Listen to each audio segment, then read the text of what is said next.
I'd like to talk with you about the essence of coping during labor. And I have abbreviated my thoughts on this to 3 letters starting with the letter R: relaxation, rhythm, and ritual. And as I see it, after having observed hundreds of women giving birth, the people that are coping well are showing those 3 R's. So let me explain what that is. When we talk about relaxation, I'm not talking about staying relaxed and limp through every contraction for the whole labor. I'm talking about relaxing between contractions, because many women want to be active during their contractions as a way of coping. So when the contraction is over, if the person can rest, can lay back, can take a breather, and not be upset or terrified, that's a very good sign. So we're looking for relaxation between contractions. Secondly, rhythm. And rhythm to me is the most important ingredient here.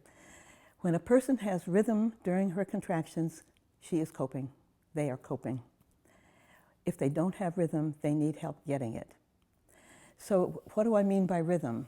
I mean rhythmic movements, rhythmic sounds, rhythmic breathing, rhythmic stroking of themselves, rhythmic swaying with their partners, even rhythmic thoughts.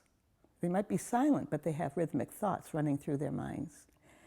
And I'll give you a couple of examples of a rhythmic thought. For example, I was with a woman who was very still during her contractions, and I was worried about her, because sometimes people are still and they say, "I didn't dare move a muscle." So I asked, between contractions, "Could you tell me what was going through your mind during that contraction?" And she said, "Be still like the mountain and flow like the river. Be still like the mountain, flow like the river." And I knew she was okay. And I couldn't see anything on the outside, but in her mind there was rhythm. I could give you lots of examples, but I think I'll go on with ritual. Ritual could be, we could use the term repetition if we preferred. But the idea is that once one discovers a rhythmic action or, rhythmic ritual that helps, they will continue that from contraction to contraction to contraction. And often when a person becomes in a more instinctual state later in labor, they're relying very heavily on that ritual. And I'll give you some examples of that. I was with one couple. The pregnant person was standing by the side of the bed, and on the other side of the bed was her partner. And during the contractions, the laboring woman was breathing in a rhythm, kind of like this, huh, huh, huh. And her partner across the bed was standing there.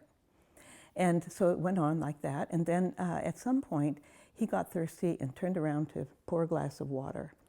And the pregnant woman said, "You can't do that." And he said, "I'm thirsty, I need something to drink." And her answer was, "I need your hole." And he had a hole in his t-shirt. And she had been staring at that hole and saying to herself, "Blow out the hole and you're in control. Blow out the hole and you're in control." And when the hole disappeared, she lost her rhythm.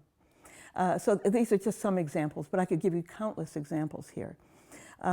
So that the ritual becomes something that people do over and over again. They don't do it for hours, but they'll do it for many contractions, and they'll switch to another, and it goes on in that way. When we talk about relaxation, rhythm, and ritual, those are the 3 R's. Now, the partner has a very important role to play here.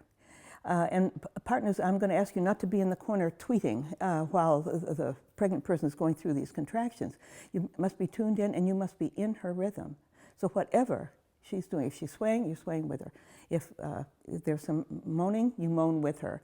I call this being in the pregnant woman's rhythm, because it's very likely that she will lose that rhythm at some point during the labor.